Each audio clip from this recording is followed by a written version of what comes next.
Good evening, everyone. Welcome to the CKC channel. Welcome to Friday Openings Night. I'm your host, FIDE Master Calvin Klaassen. And we have another Friday Openings Night. So more questions are welcome about openings. And I think we spoke about Queen's Gambit last week.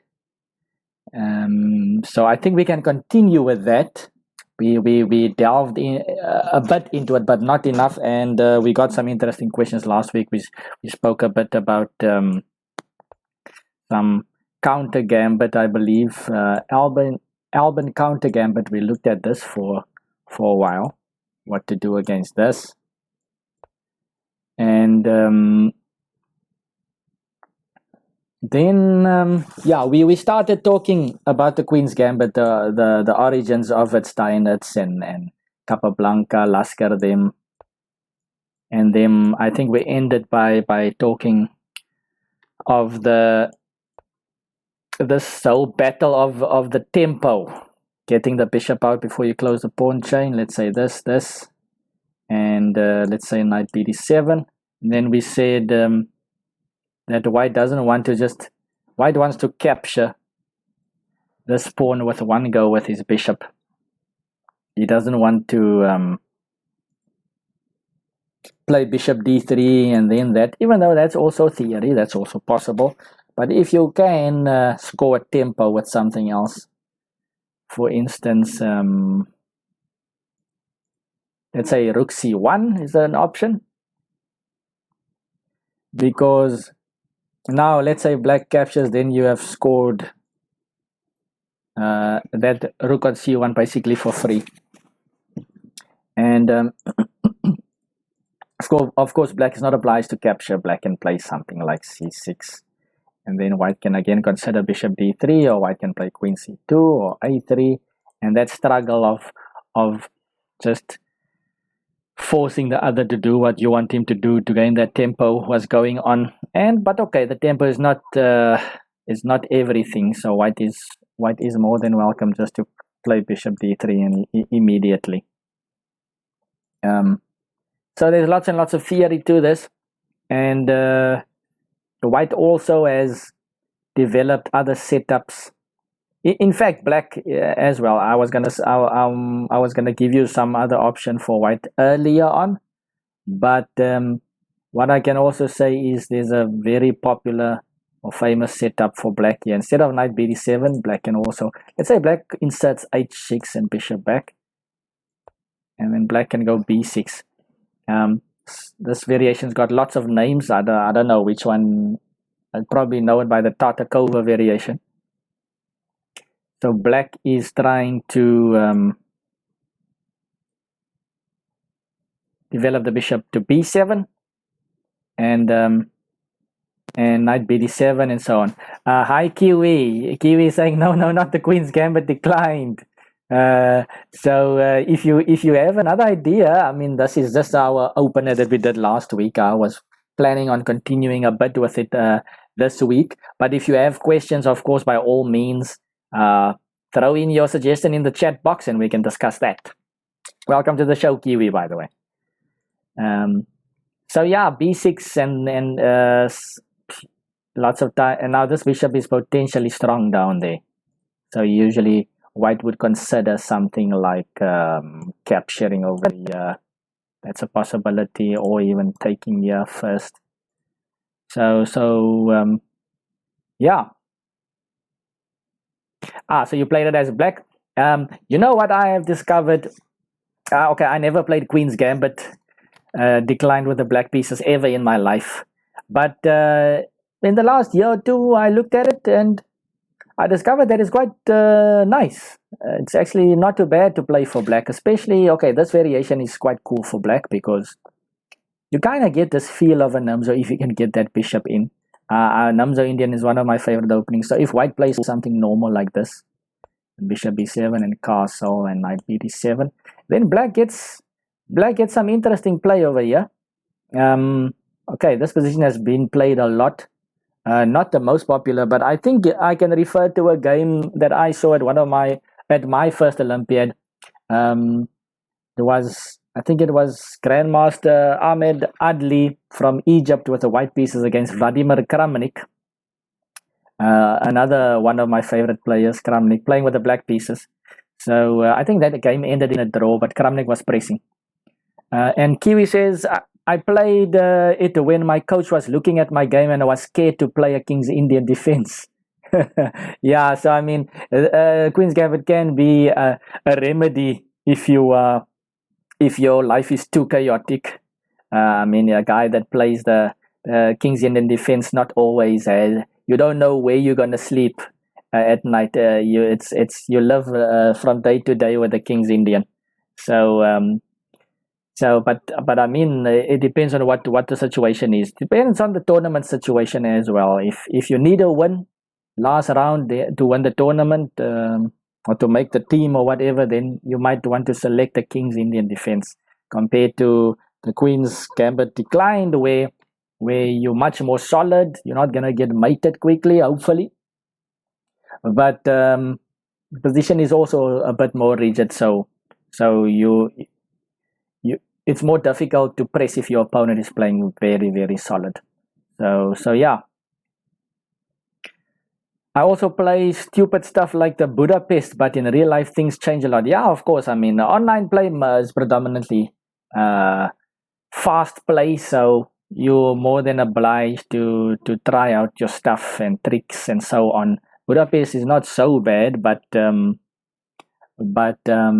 in a long game, people tend to have more time to be able to snuff out these slight advantages against suspicious looking lines. So yeah, so then Stafford is horrible. Yes. So yeah, so Kiwi, do you have a suggestion for a different opening? We're gonna get to the big board soon. I will continue with this Queen's Gambit stuff if there's no questions from the viewers. Good evening, King Ulster. Welcome to the show, guys. Questions or the floor is open. You guys can lay it on me. Anything related to openings? Let's see.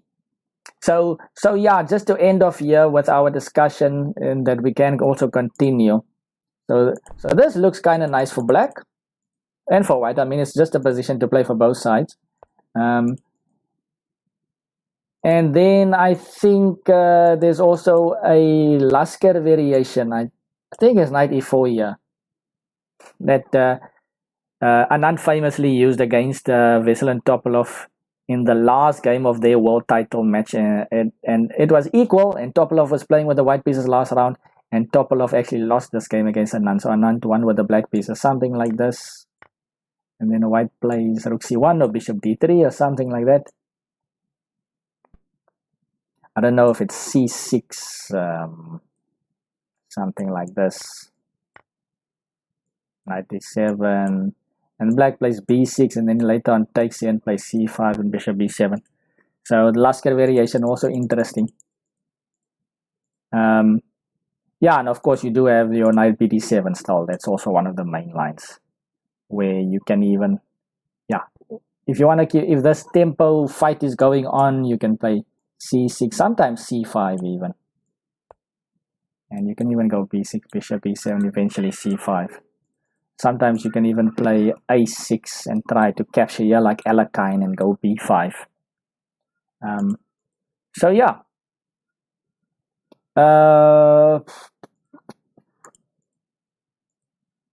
And then what I wanted to mention was that, let's say knight c3, knight f6, players also started realizing, okay, that is a solid setup for black and so on. So people also started trying out new stuff. So this exchange over here is also one of the main lines where after bishop g5 and e3, I don't know what you call this, the exchanged Queen's Gambit. So white has fixed the structure. Black will probably play c6. If he plays c5, then he's going to end up with an isolated pawn. So usually black plays c6, and then the scene is set. White has various ideas. Okay, maybe the scene is not set clearly, but at least there's not so many pawn breaks available. Yeah, Kiwi says there's a funny pin line. Which one are you talking about? Are you talking about this one here? Maybe bishop b4 over there. I'm not sure which one you're referring to, but this is the Ragozin. I see Kiwi left us with some notation. Oh, pin Sicilian, I mean. Okay. Okay, cool. So I think we can get off to the big board right now.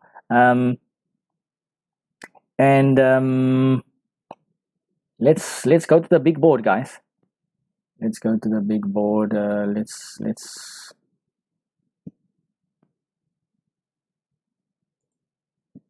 do this. Okay, and I've been trying out this thing everybody's using, Spotify. Let's play some music from Spotify quickly. Let's just move this leeches business.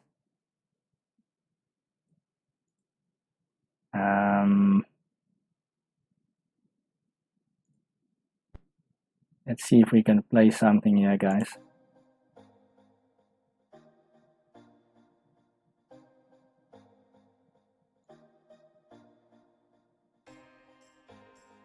Okay, let's just minimize this over here.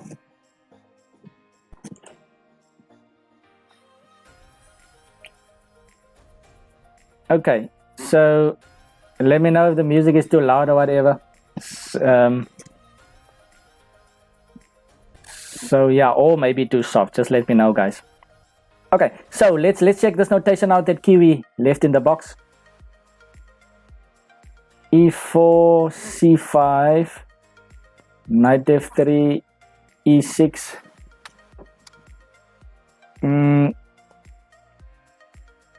Let's see. Pawn to D4, takes. Knight F6, knight C3, bishop E4. Okay. E5, knight D5, queen G4. Yeah, okay, now I know what you mean by funny. Yeah, let's check it out. So Kiwi Remaina says king F8 is so weird, but it's the absolute best move. So where did I miss some moves? Oh, queen G4, king F8. Okay, so yeah, after queen G4, king F8. Interesting stuff. Let's see. I just want to check with my opening book. So you saying that king F8 is the best move? Let's make myself slightly smaller here. I'm fitting into the cupboards nicely. Okay, so king F8, very interesting stuff. My theory suggests something else here, not king F8. They suggest castling. So have you checked this with the engine, Kiwi? Is king F8 good? And let's see. Hi, Ruan. Welcome to the show.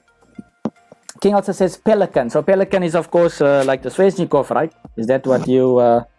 or you're asking, is this a Pelican? I don't think this is a Pelican. I think Pelican is Sveshnikov. Something like that. So I am actually quite curious here, guys, to see. I think this Sicilian with bishop b4 that Kiwi is talking about has got not the best reputation. So I mean, e5 is pretty much obliged over here. Knight d5. There's a move bishop d2, but I would say not the most principled. Queen to g4, and King Ulster is recommending king f8. So let's check this out.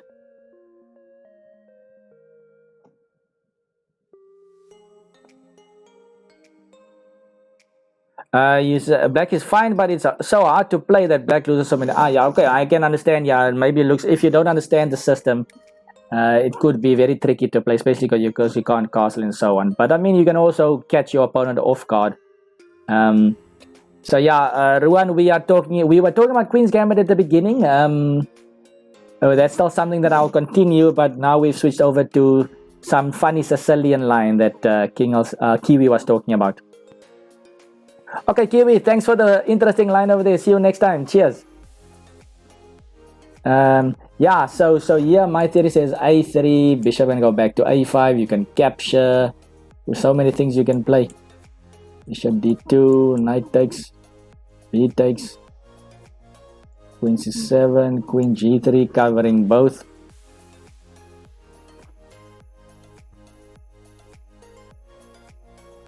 Definitely a weird line. Both sides. Kind of reminds me of this other line that caught me off guard. I'll tell you about this just in a moment, guys. Meg,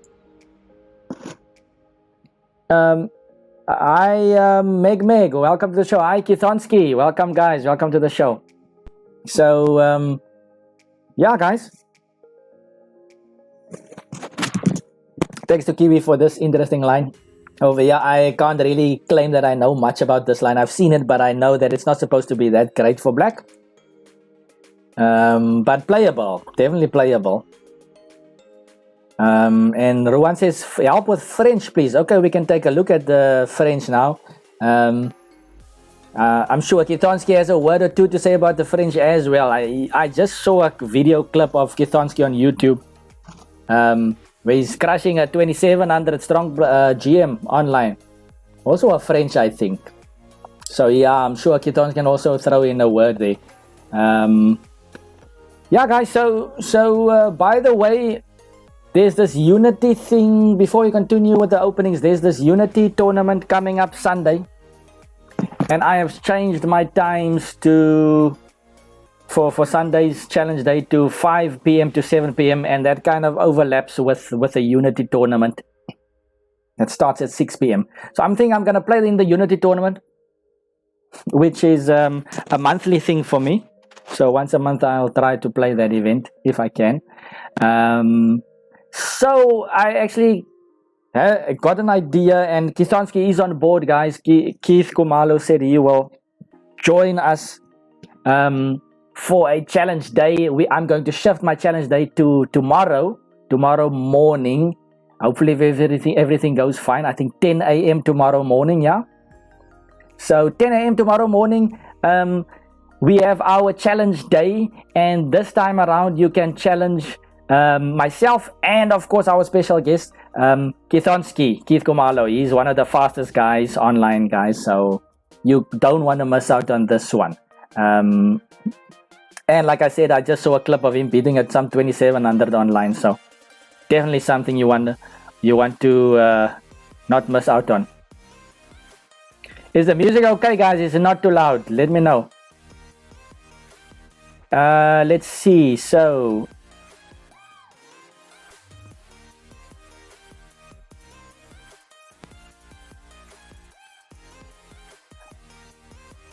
okay, so I'm not sure what's happening here. Isvan, guys in the chat, can you guys see my channel properly? Isvan is saying, all I see is the hourglass going around and around. I cannot connect all the other sites work on my PC.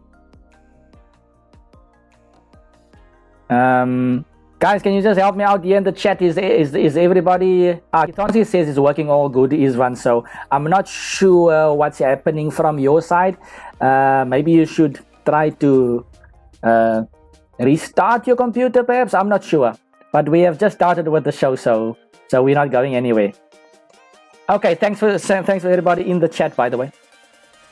Okay, so I heard someone saying French. I think it was Master Ruan. So yeah, guys, like I just said, tomorrow morning 10 a.m. we're gonna have a special challenge day. Last Sunday we had Michael James for a special guest in the challenge day. Tomorrow we have a speed demon, one of the hottest guys on the block, Keith Kumalo, joining us tomorrow for challenge day, 10 a.m. 10 to 12.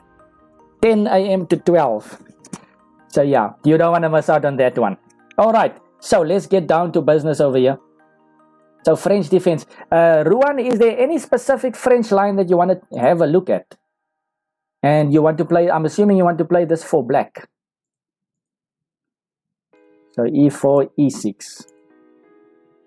I remember we have looked at the French before, so it might become a bit redundant doing the same things over and over, guys. So especially Euro 1, if you can give me a specific line or notation that you'd like to check out, that would make things easier for me. So okay, so Ruan is checking right now. So of course main line is d4. I don't know what Ruan has in mind over there.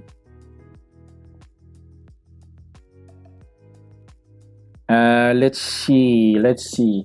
What else do I have to say? I think, yeah, so we have our challenge day tomorrow morning. Sunday, I'm going to be off. I'm going to play in the Unity event. Is there anybody else playing in the Unity event as well?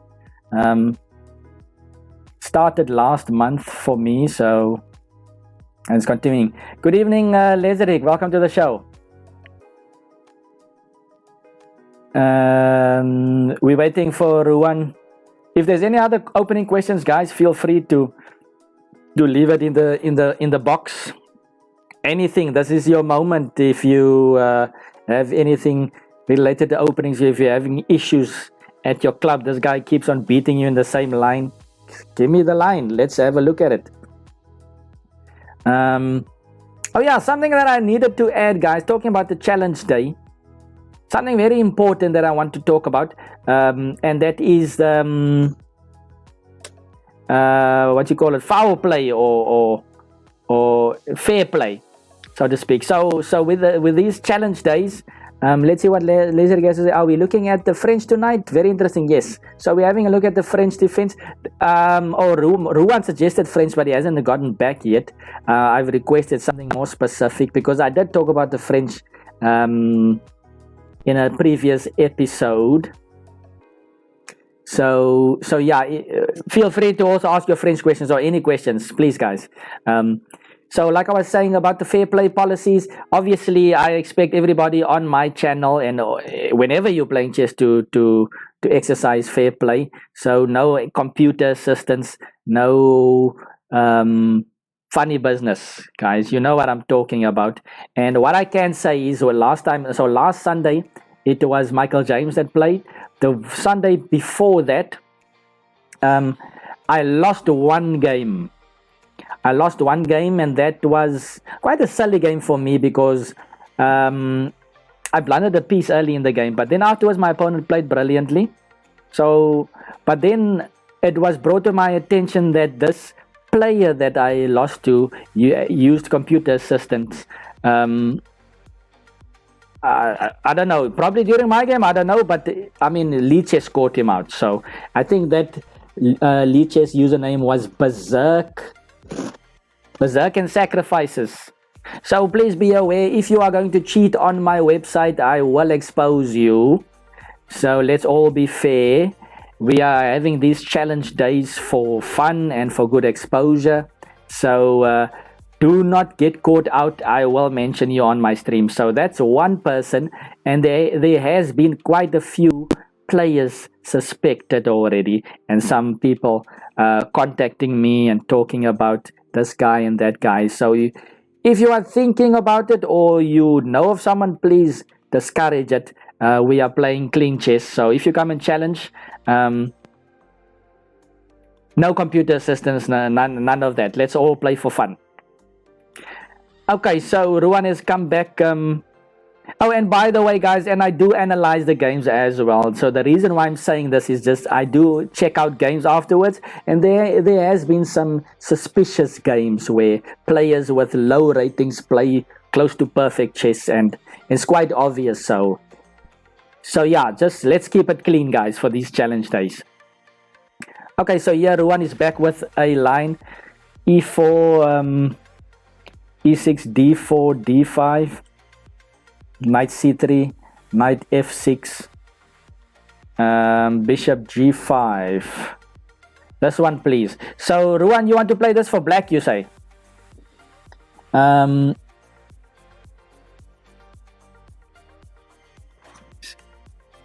right. So yeah, okay, guys. I don't want to talk about this other thing again, but just to end off by saying that, I mean, it doesn't help to not play fair. I mean, at the end of the day, you're gonna be the one that loses at the end of the day. So let's keep it clean, like I said. All right. So need help with that one, please. King also says good, valuable analysis. I might add. Thanks, King Oster. So, right, let's have a look at this. This is an interesting line for both sides. Black has a couple of options here. I've actually had a look at this once or twice. I've never really played the French. I've played the French on selective occasions, very seldomly. I think I mentioned before, this was one game I beat Watu at the SA Close that was very memorable for me. Yeah, and of course, yeah, Lazeric says Liches will block you. Yes, sometimes Liches doesn't block you. Sometimes it takes someone to actually report you, but it will happen. If you are 1400 but you're playing like a 2200, at some point you might get caught out. So yeah.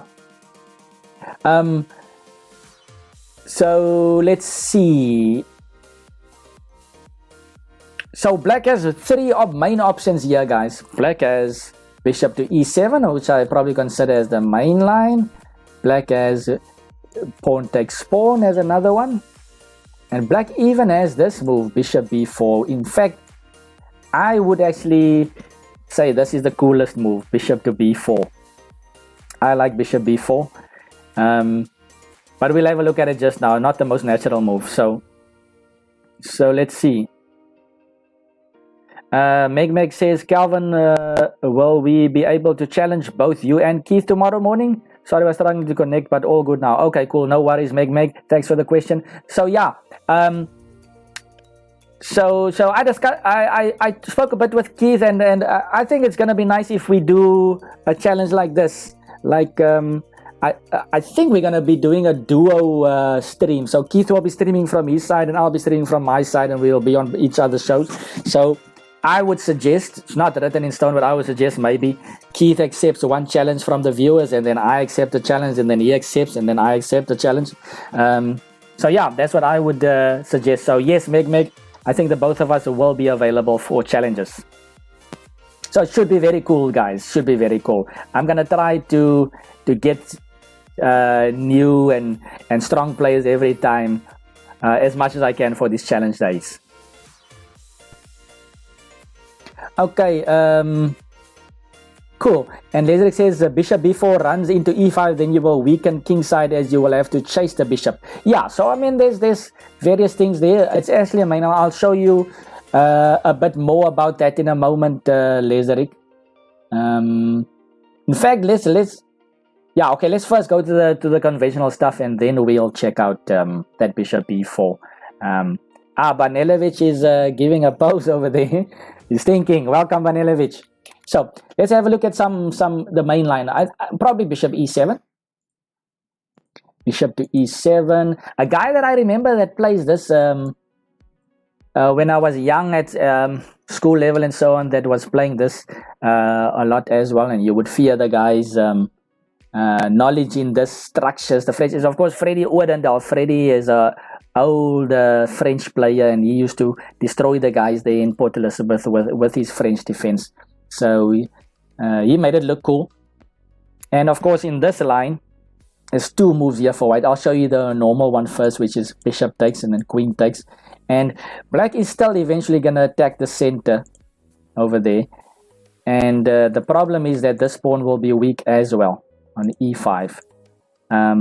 Okay, there's some dynamics that black needs to watch out for, like this. The d6 square, since the dark squares, dark square bishops are off the board, but black can always play a6. Let's say white plays a move like knight f3. Black can castle, and then c5, and the structure is kind of weakened. You're going knight c6 next, and there's a lot of pressure in the center. So this is not what white wants. That's why white would play f4 here, just to reinforce the center. Castle, knight f3, c5. And this is also something interesting to note, that even here, white shouldn't be in a rush to jump in here sometimes, because it doesn't really hurt black that much. Oops, let's it takes. And if you capture here, we can go knight c6, I guess. We can start playing f6 and try to dislodge that knight over there on d6. So white might end up just losing time putting the knight in there, because it's not really bothering anybody. So that's why white would maybe just go queen d2, knight c6, long castle, a6, and now it becomes a very interesting battle. h6 on move 5, King Ulster. Let's check it out. So, but anyway, after this, it becomes a very interesting battle because black is going to play b5 and b4. You've got a bad bishop on c8. Usually you would play b5, b4, a5 and bishop a6. Try to get rid of your bad bishop like that and swap off over there. And white can also take on c5, and because if white doesn't take on c5, let's say he plays a solid move for now, which is king b1, usually it's solid, then you have this king side play running your storming your opponent. So d takes c5 is also a main move. So you're saying h6 on move 6. So e5, knight fd7. So when do you mean h6, King Ulster, or against positional ideas for French? Oh, you mean just prophylactically or something, stopping black. I don't know if black has, like h6 doesn't make sense here. You're not developed. Knight f6, h6 now doesn't make sense because you're going to drop. So I'm not sure where do you mean h6. So if you can clarify that. Move 5 that you gave means that this is move 5 and h6 doesn't make sense here because I can just take the knight and take the bishop. So this is move 5, King Ulster. So I mean h6 here would just allow white to capture the knight, and if you get your bishop back, then I capture another piece. So it won't work in that instance. So okay, so bishop e7 is interesting with e5, knight fd7 with that business possible opposite side castling. But I think there's an even nicer a nice attempt here by white. If you're an aggressive player, you can play h4 here. This is a cool pawn sack, and very, very powerful as well, I think. Or it's going to be difficult for black to just refute it. I think I saw Henry as well play this once or twice. So point is, if black captures, that white has this open h file already. Queen d3 is in. I think knight h3 is a move that I know. And the knight can maneuver to some good squares. Black now is ill-advised to short castle. It's just not gonna work out well. Bishop d3, queen h5. You see why the h file is open. So after something like this, c5 now is also not good because now the check becomes more dangerous zone. So you have to go now. You have to go knight c6. There's no pressure in the center. And okay, white can play like this. Let's just check out this move, queen d3, threatening rook here as well. This is an awkward move. h5, knight f3. The white builds a lot of momentum. g4. So it's clear white has. I would actually not even recommend for you to grab the pawn, or maybe you can grab the pawn. I don't know what to do here for black. The alternative also doesn't seem nice because. Maybe c5, I don't know. I think in the past I maybe looked at castling or something, but that doesn't help. So c5 maybe is a good attempt. Knight b5 is an option. Queen g4. So this is craziness, guys. This is something, if you want to play the French defense, I would say definitely know what to do against h4. If you guys want us to go in depth in that one, let me know. But for now, we're doing a broad overview of it. So that's what I would stress you guys must do. If you have a problem, let's say you play the French and you have a problem with this h4, then I'm gonna go in deeper. But if you don't mention it, then we're gonna just do it more broad. So yeah, so h4 also a very interesting alternative there for white. So then the other alternative here is, or the other move here is.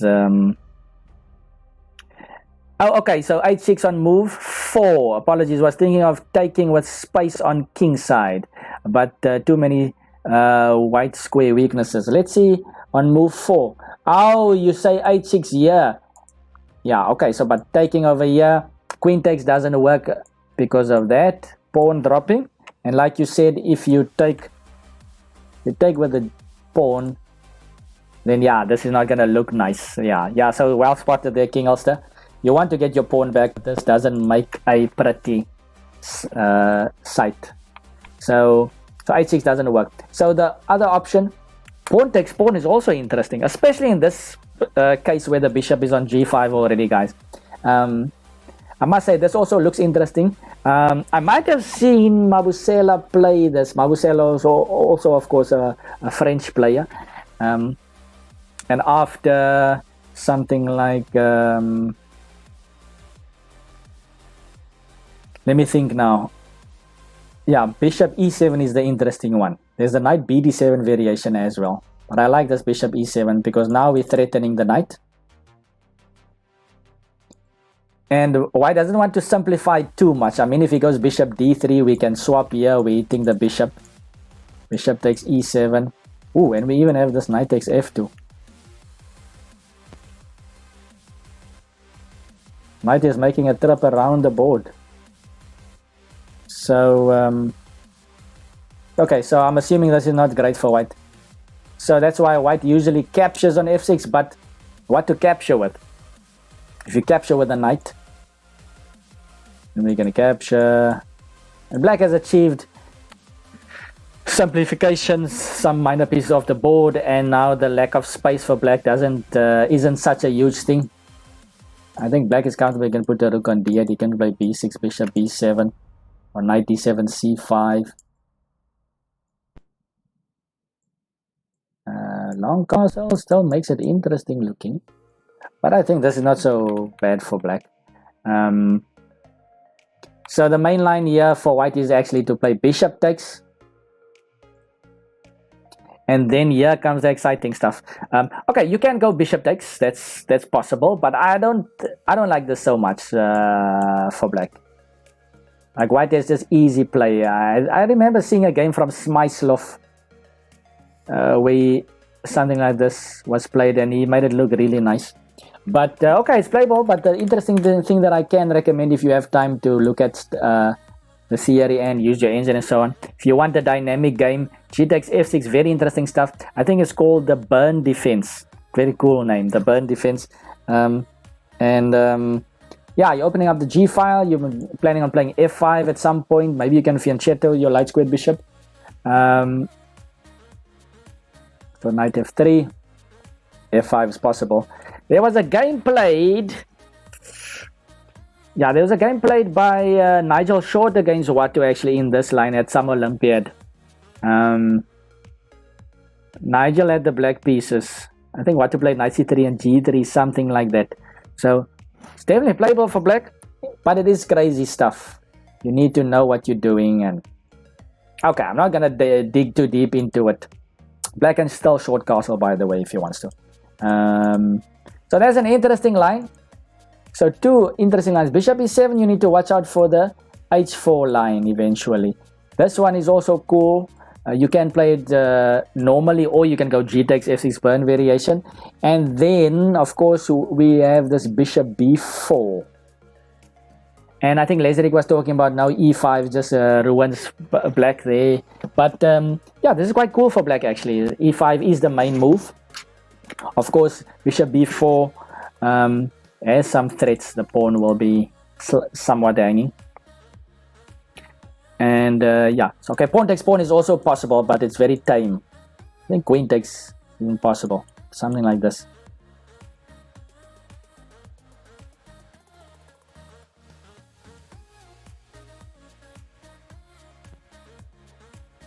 Okay, I don't know this, guys. I'm just playing what I see here.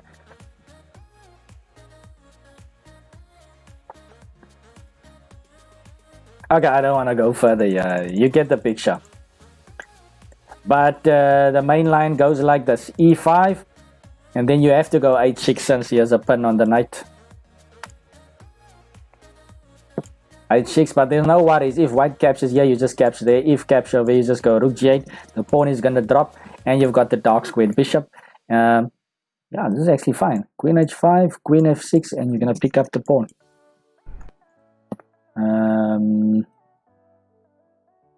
Knight f3, queen takes g7, and black can find a safe spot on the king side. Maybe you can go knight c6, bishop d7, and long castle, something like that. And you have the luxury to give up your dark square bishop to give double pawns if you want to, because your opponent doesn't have the dark square bishop anymore. So yeah, taking on f6 is not good. Bishop h4 is also not really recommended. G5, and then after bishop g3. If you take here, we just take there, and this pawn can also drop.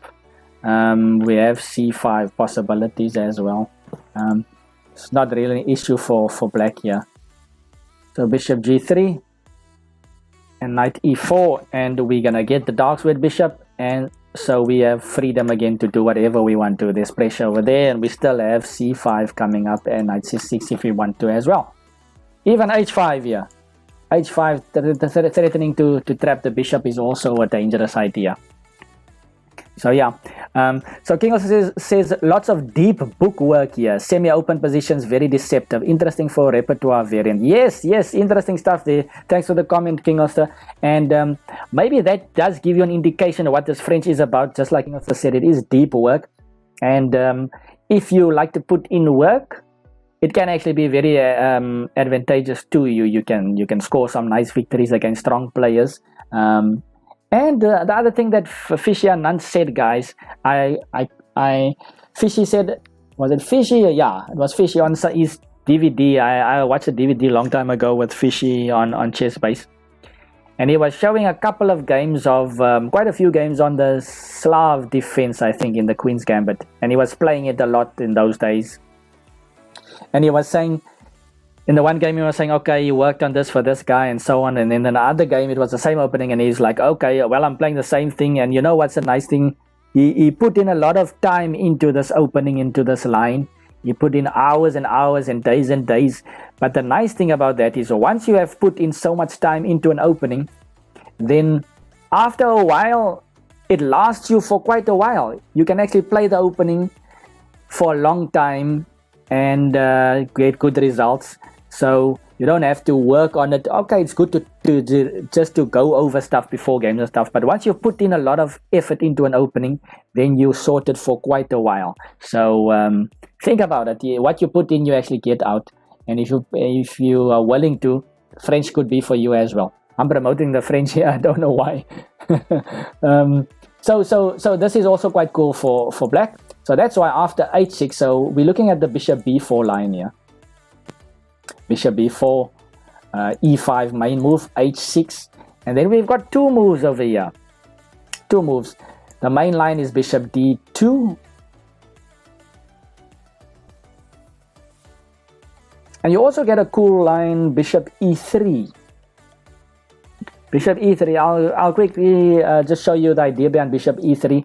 I'm actually not too sure what to do for black here because it's like a gambit. You know who I saw play? Who I saw play this? It was, I think I was under 14 or under 16 many years ago, and this guy, when I noticed his openings was aggressive. His openings were aggressive, and okay, his selected openings he would play aggressively. And this was his line. He played against a French I saw, or I glanced at once. It's Matthew Jonker, good friend of mine, strong chess player, very talented.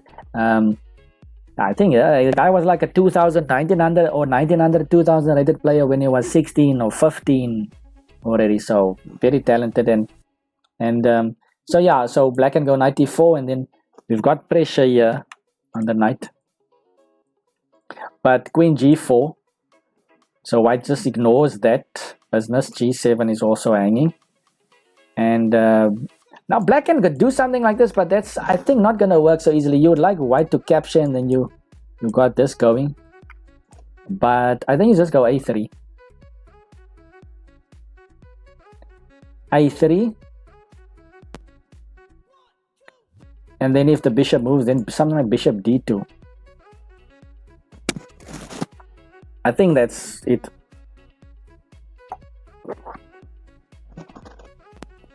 Because now the knight can't move anywhere where the bishop is hanging. You get your piece back. I think if you go bishop d2 immediately, then black can probably do something like this. Score a pawn out of the deal. So taking there is not so fantastic. Black first needs to stop business. So G6 one move. King F8, by the way, another one. Thank you to John Witch for following. Welcome to the show. So Port G6. I read your name as Calvin Clinches. Where did you read that, John?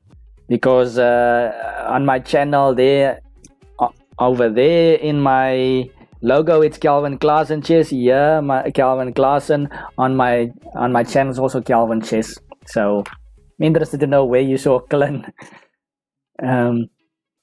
So yeah. Anyway, so G6 and A3 takes. You can take over here, but white just continues on with the assault.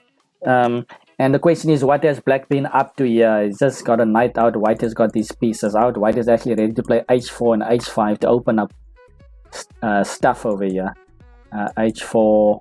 If you play h5, that just makes things worse on the dark squares. You can go queen f4 is the main move usually, but I don't know what you want to do, man. h3 and g5 looks fantastic for white. So just be careful of that.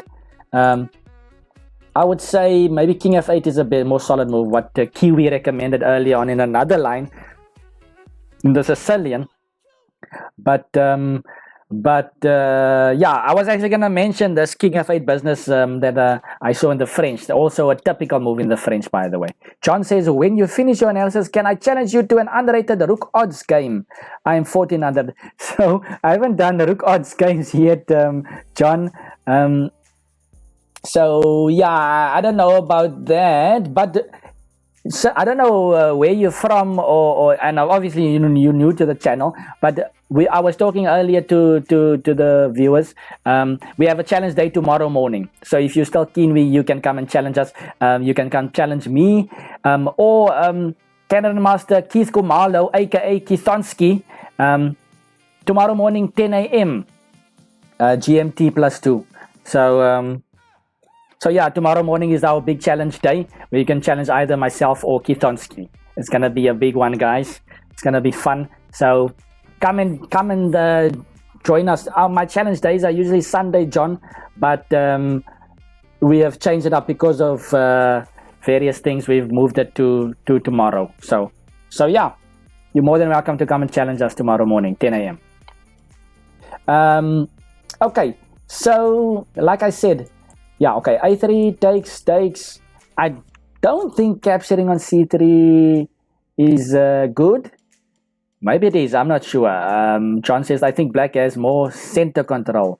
Well, these pawns do make a formidable look over there for white. But black also has his control, yes. So black is playing for some control in the center, you're right, John. And black needs to put more pressure on the center with c5. Bishop d3, and I guess yeah, you need to take. Oh yeah, I think I saw something like this. This becomes slightly awkward because the king is not castled, and white wants to open up the position with his bishop pair. But black can play queen a5 sometimes b6. Very interesting dynamics going on here, guys. Very, very interesting. So check it out. I'm not gonna go into deep here. If there's any other questions of other openings, please leave it in the chat box. So I think this is dangerous. If you're gonna play this line, check out bishop e3. The main line is bishop d2, and then we obviously can't play knight e4 because we just take and then the knight goes back. So bishop takes, b takes, not bishop takes apparently, because we're still gonna capture the bishop over there, I guess. Bishop b4, c5, you go knight here and so on. So b takes is the main line, knight e4. And then queen g4 anyway, and king f8. g6 is also possible. White goes h4 and c5. And very interesting battle. A guy that you can check out here, Ruan, for these type of games, if you are interested in this, is I think he's Ukrainian or Russian, one of the two. Probably his surname sounds Ukrainian. What's his first name? I don't know if it's Sergey, but his surname is Volkov. Grandmaster Volkov is about 2600, I think. So if you filter these games, if you check out these games, you'll find a lot of these of French games. So it's very important, guys. That I mentioned it before, to have someone you look up to who's a grandmaster who plays your openings, to check out how he plays the openings and so on. So Volkov, that's my tip for you guys. Check out Grandmaster Volkov, is Volkov. He plays a lot of French games, and you can learn a lot from him. So yeah, Ruan says you're going to miss the challenge day. Oh, that's a tough one, Ruan, but we will have more of those coming, so no worries. Okay, so, and yeah, in fact, the main move is Rook H3, Bishop D3 is also possible, Knight takes D2. I think I saw a game at the Commonwealth Games, I think it's in Port Elizabeth, or is, no, I think it was in either Port Elizabeth or Joburg, where Nicholas van der Nat had quite a nice event. Nick, of course, no, he doesn't, yeah, he played this line. I think it was against Grandmaster Grover or someone. Nick had a brilliant tournament there. He beat like 2 GMs, 2 GMs or something. And this was one of the games, this line. I'm not sure where exactly or what exactly, but this line with Knight takes D2 and King takes D2 and so on. So check that out. Nick was playing with the white pieces, of course. Yeah, so I think this is quite cool. Bishop D3, stuff like this. I think this GM Volkov just simply goes C4 early. And B5, and he starts rushing things here, Knight C6. And you can even protect your king with Rook A7, like that. Sometimes you can go King G8 and King H7 if need be. Very, very interesting stuff. Not your normal chess. I remember a guy that also played King F8. I remember one year I played at the SA Open. I was like, it was probably my first SA Open or something. I played a game against Mabusela and he played King F8. And this King F8 irritated me so much I didn't know how to crack it. And so Mabu won a nice game against me in that one. But also a guy that I remember fondly for playing King F8. I think it was Zita. Tuki Zita also played this King F8 line. And him and Matthew, I believe, had some battles in this French defense with King F8. So yeah, very interesting dynamic stuff. Okay, guys. So that's I mean, if you look at this position, it looks crazy. Black hasn't developed anything. Why is my color not changing here? Yeah, Black hasn't developed anything, but this position is closed. That's the main thing. The position is closed. So, I mean, White's king is also in the center, but it's okay there because the position is closed. So Black is playing for this breakthrough over there. And White is coming for a potential mate. The Rook G8 is stopping things. Rook F3, King 7 trying to dodge the F file. And yeah, I don't want to go into deep here, but this is the type of very, very complicated stuff, but cool. So you've got some options over here. I would say the most classical is Bishop E7, but you need to check out that H4 line, guys. Know what you're going to do. Are you going to accept the exchange? If you're going to accept, not exchange the pawn, if you're going to accept the pawn, just use the engine and go through lots of options to see if you are safe doing so. And if you don't need to accept it, also check that. So, but you've got 3 main options over there, and all of them are playable. With this D takes E4 line, I did mention, but I didn't show that Knight BD7 is also a way to continue. It's more normal looking, and you can just develop normally like that. So yeah. That's the French defense. Any other questions, guys? Any other openings? This Bishop G5 line is quite interesting for White, I would say, for Black as well. I like it for both sides. Of course, White has this E5 move as well that Black should be aware of. So yeah, I hope that helped you out a bit, Chessmaster Ruan. I think it's very important to filter games, guys. Take a position, filter it, use your database as a reference. I recommend Mega Database or your Fritz or Chessbase database. And just filter these games and look at Grandmaster games. And see how the Grandmasters play it. You can learn so much from them, strategies and the novelties and whatever the case may be.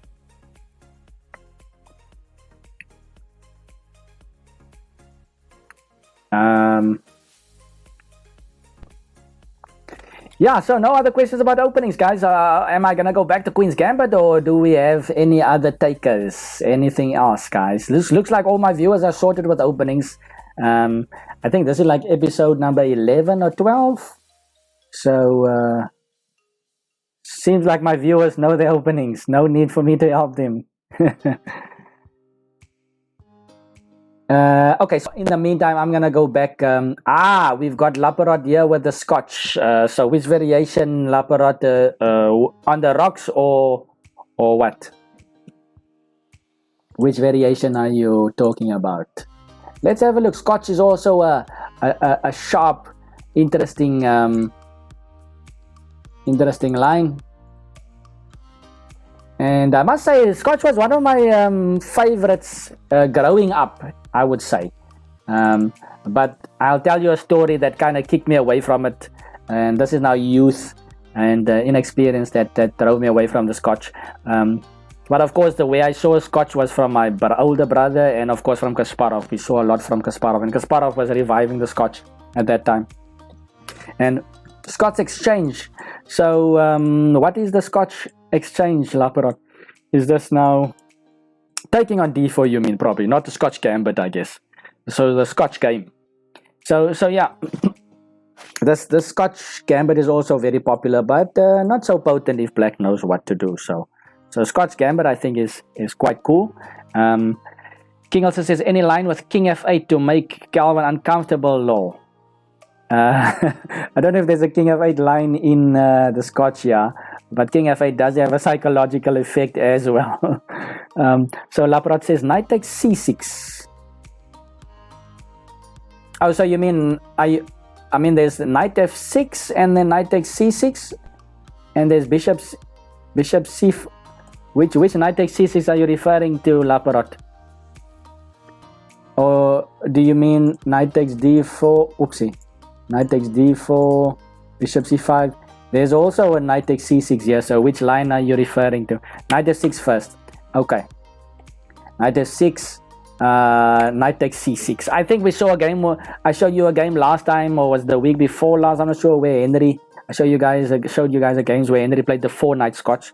But I know Laperot is talking about knight takes C6, and yeah. So why do we do that? I think one of the main reasons is, of course, with this knight c3, this bishop b4 move is so irritating. You don't have a comfortable reply. Bishop d3 is not possible because the knight is just hanging. F3 doesn't look nice at all. Maybe d5 is strong. Maybe I'm missing something, but d5 looks quite nice. So yeah, knight takes c6. The point is, after that, white now goes e5. And this is what Kasparov was playing and making it quite popular. I think another guy that I've seen play it a bit is Gawain Jones.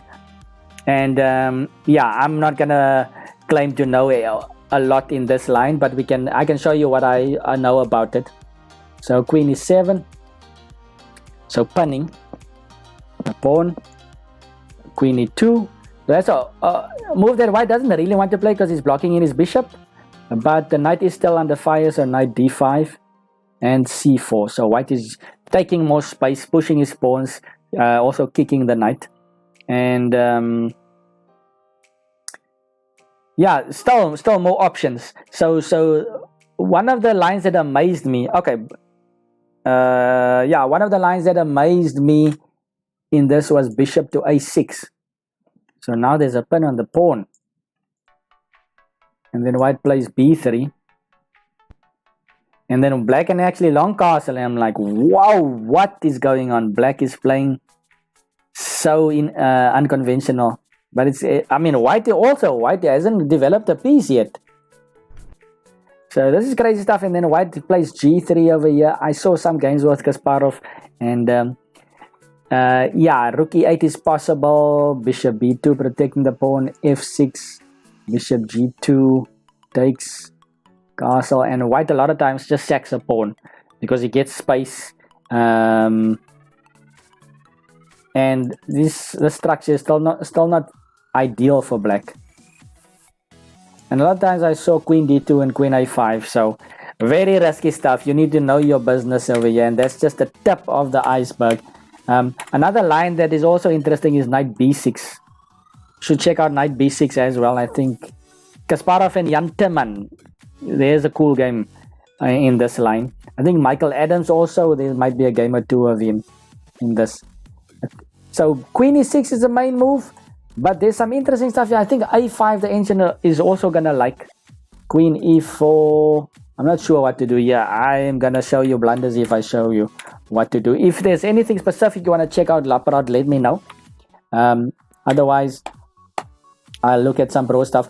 You know what? I actually saw something, I can't remember when, but there's some novelties even as early as this. Instead of c4, guys, I think knight d2 or even a move like h4 is possible. So there's so much stuff that can still happen here in this line. I wanted to show you guys what bothered me when I was a kid. I played the Scotch and I thought it was a beautiful opening, but it's one game at Nationals. It might have been my first Nationals. I think I was under 14. My opponent played this move. And yeah, to my horror, I couldn't find a nice move to protect my pawn. And I was thinking, what is going on? I didn't do anything wrong. Why am I struggling to find a way to protect my pawn? So this is called the Steinitz variation. Yes, Laparad knows his stuff. The Steinitz variation. And you know, especially when I was young, I wasn't into donating pawns or gambits. So it was very disturbing to me after knight c3 and bishop b4 that I couldn't find a way to protect this pawn. And it's crazy, white is going to lose a pawn, and this is theory, guys. But yeah, okay, it's not recommended theory so much for black. You can try to throw your opponent off. Black is not instantly lost.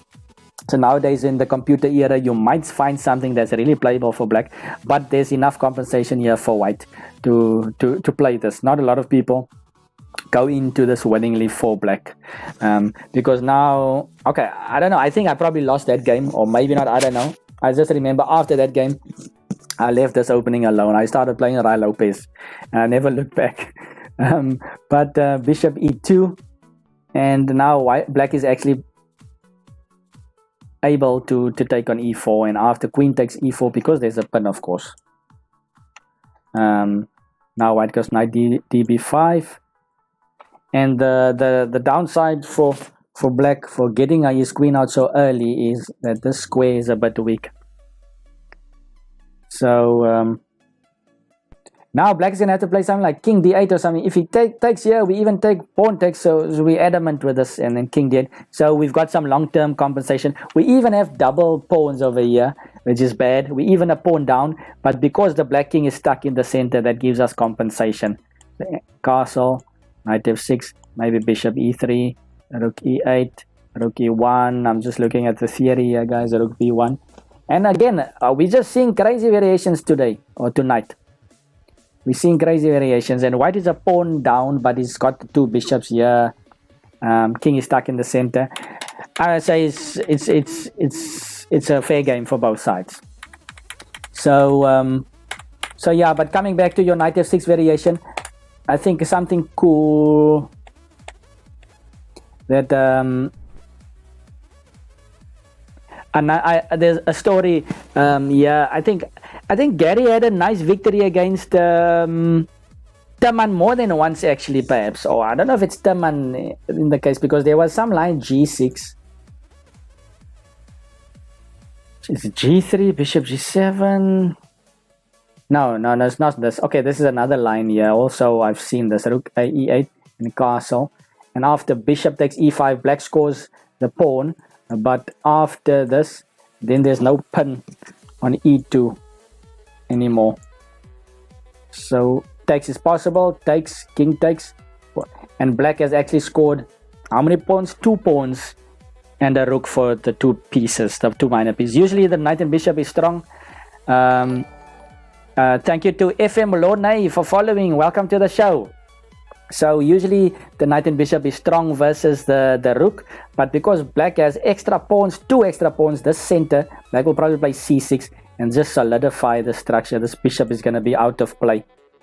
So I'm like knight c3, c6, and I've seen a lot of quick draws in this line.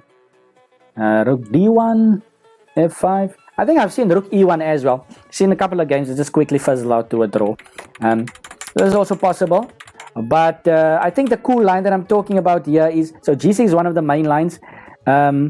Yes, I thought it was you when I saw FM. Welcome, FM Lonay. I remember, yes, I think I managed to hustle you. I was lost there in an end game. So shout out to FM Lonay from Jamaica.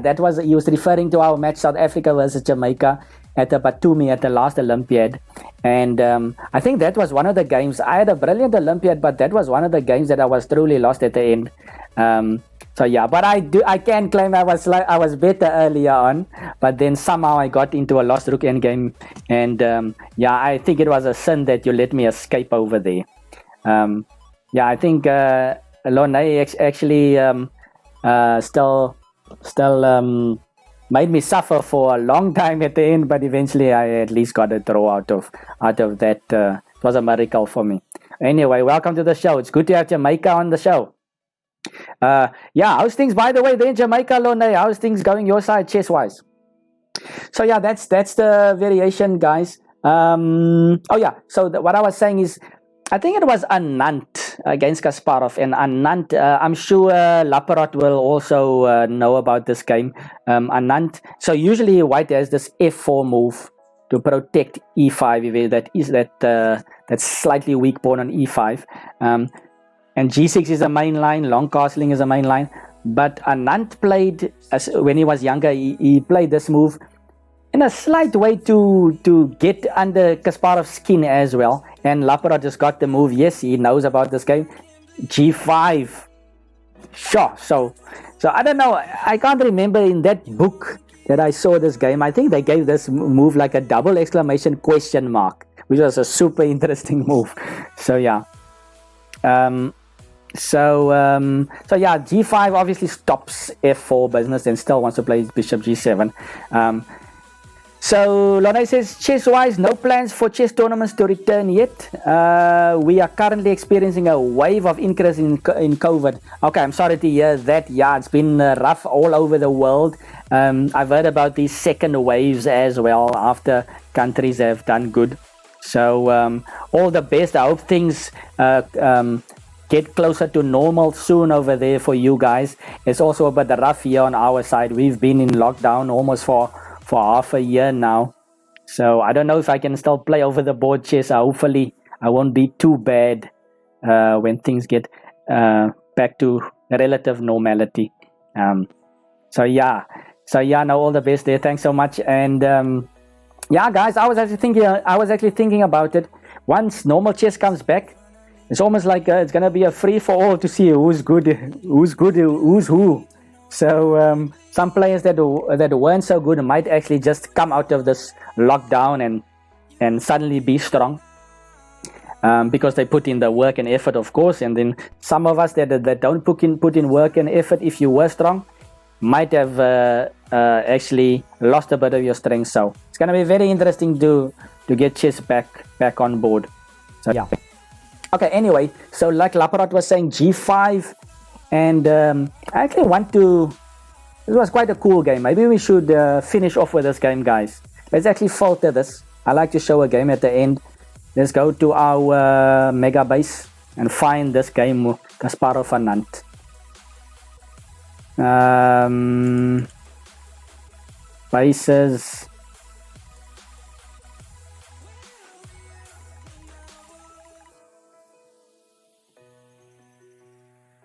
Okay, so let's throw in Kasparov.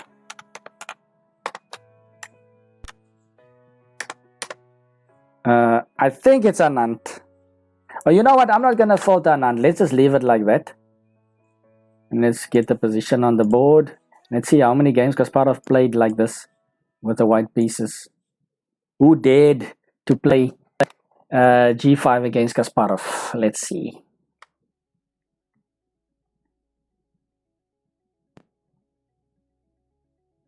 So yeah, I don't think the Scotch is the most popular, but I think, if I'm correct, Kasparov once said that against E5, either Rai Lopez or the Scotch is your best bet to get an advantage against E5. So the Scotch has come in and out of fashion. very theoretical, and you need to be fresh and work a lot on it if you want to play it. So yeah. Okay, so I see one game over there, Kasparov and Nant, which was a draw, and Kasparov versus Nikolic, which Kasparov actually won. Okay, I don't think that we're going to see any more games. So 1995 and 1997, you can already see some old games. So maybe we can briefly go through this draw between Kasparov and Anand. I'm sure it was a fiery draw, and we can check how Kasparov won his next game. So yeah, so G5, Bishop A3. So I mean, nothing is normal here in this opening. It's like crazy. It's crazy. So Bishop G5, hitting the Queen, of course. Pawn to D6.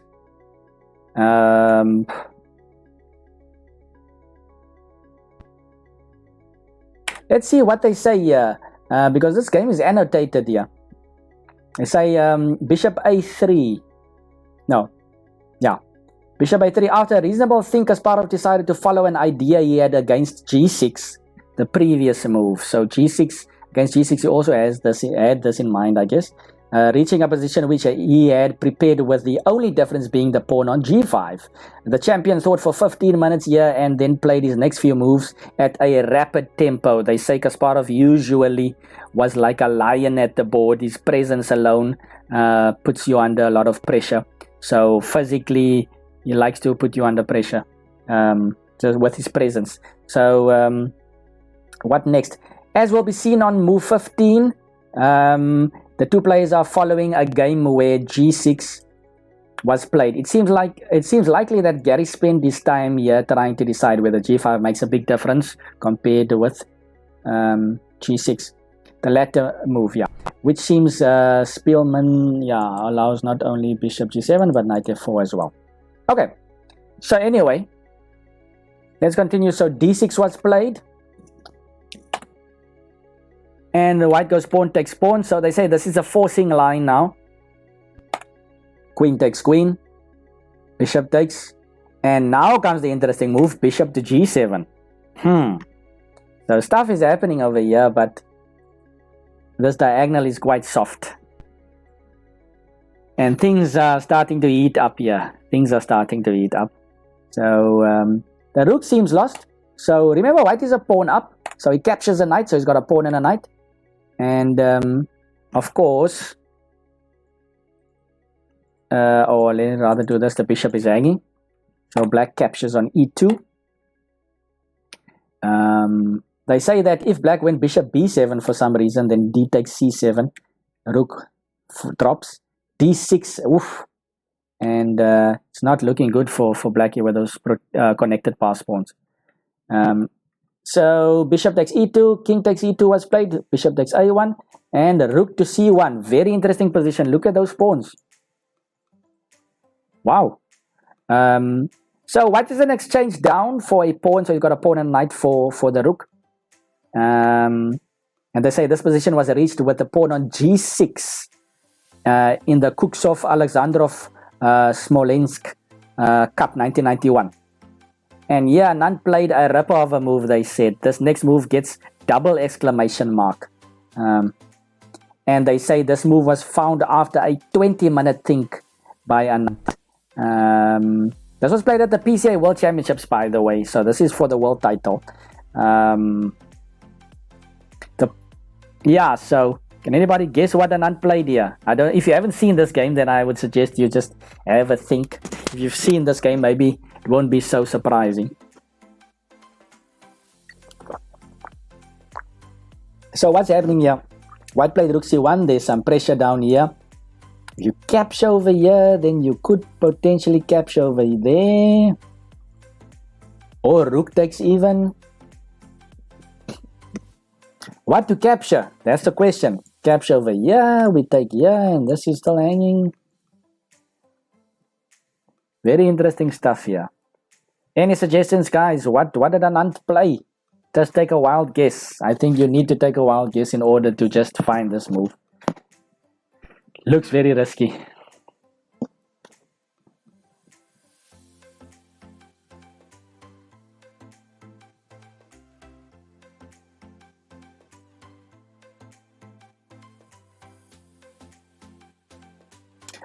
King Ulster. Okay, King Ulster is on the right track.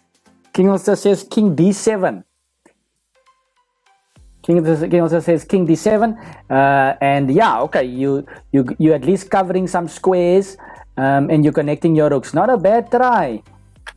But Anand just kind of improved on that idea and gets a rook into the game. I see they've got lots of options here, but okay. He actually played long castling King Ulster. So the king is out of the way somewhat. This rook can go to E8. This rook is beaming down there. It's just very funny because this rook on C1 is like eyeing the king. You castling into that dangerous line.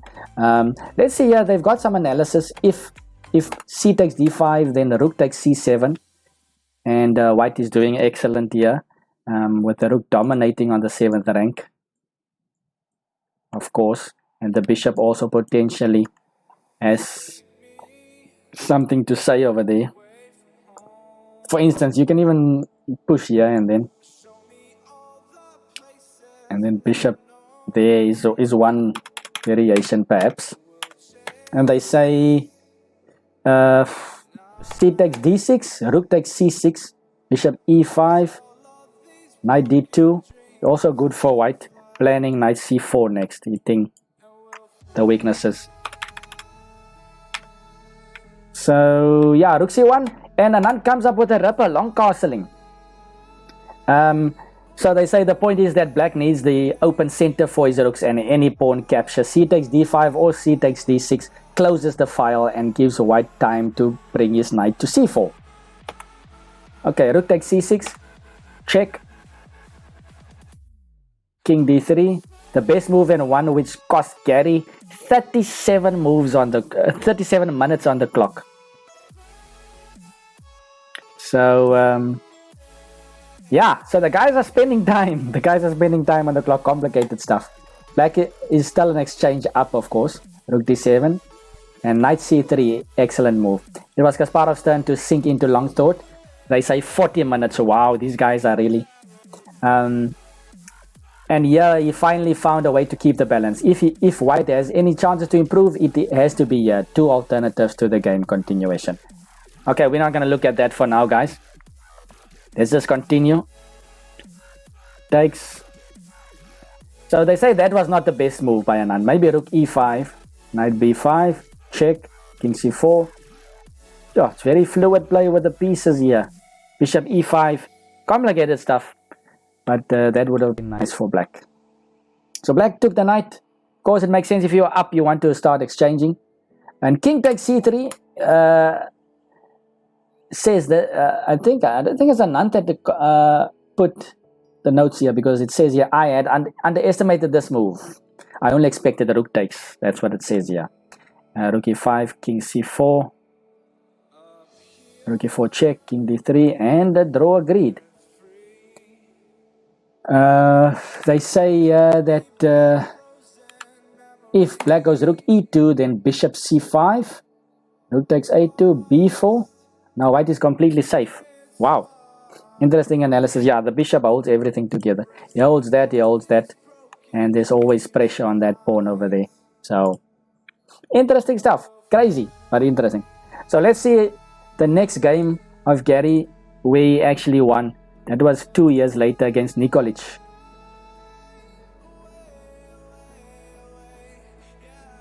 Predrag Nikolic.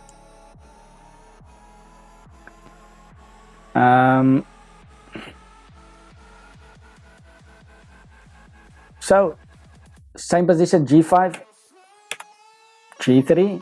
So this time Gary played g3, not bishop a3.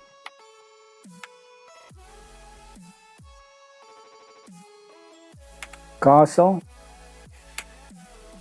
knight d2, f6, queen h5. Wow. So what's happening over here? It's just wow. Yeah, okay. That's why I don't play the Scotch, guys. Laparot might be a bit more adventurous than myself. I mean, and Gary plays it as well, so Gary loves this. This is too much to analyze, guys. So why not knight c2? Okay, there's some mate, not mate, but dangerous stuff. Because the knight is trapped on a1, so basically white's going to be an exchange down, but with a raging attack. So black prefers to keep the lines closed. King d1.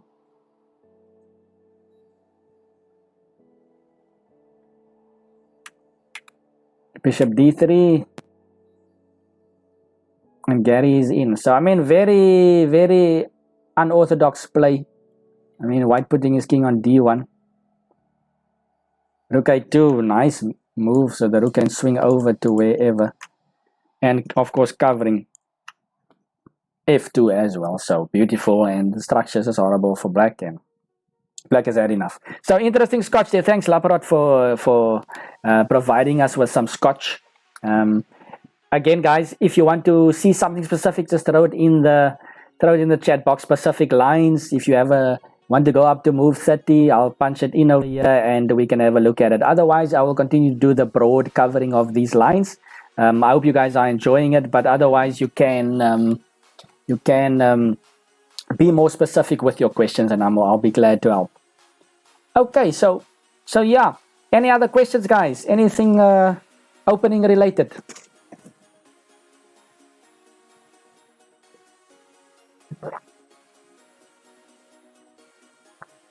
Yeah, just a reminder to everybody, if you've just tuned in, or if you missed the first part of the show, we do have a challenge day coming on, a special challenge day tomorrow morning at 10 a.m. to 12 with myself and special guest Keith Khumalo. So you can come and challenge Keith Khumalo. He's one of the hottest guys on the online scene.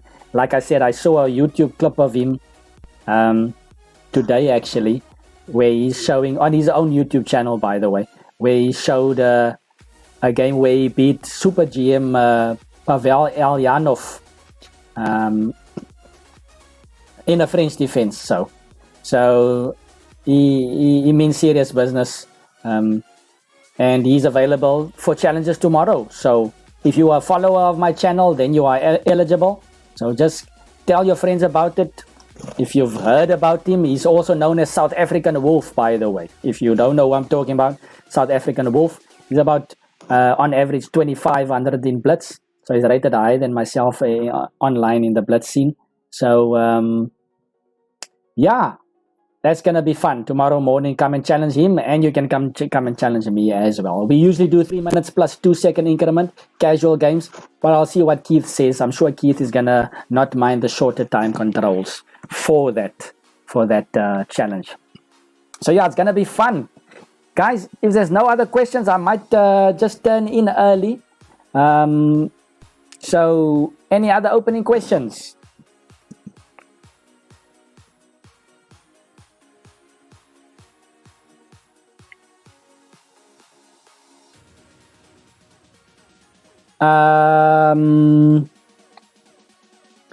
So yeah, no, that was a cool game. So maybe just to end off, guys, just to revise what we were talking about, the Queen's Gambit over here. Not this. Where am I now?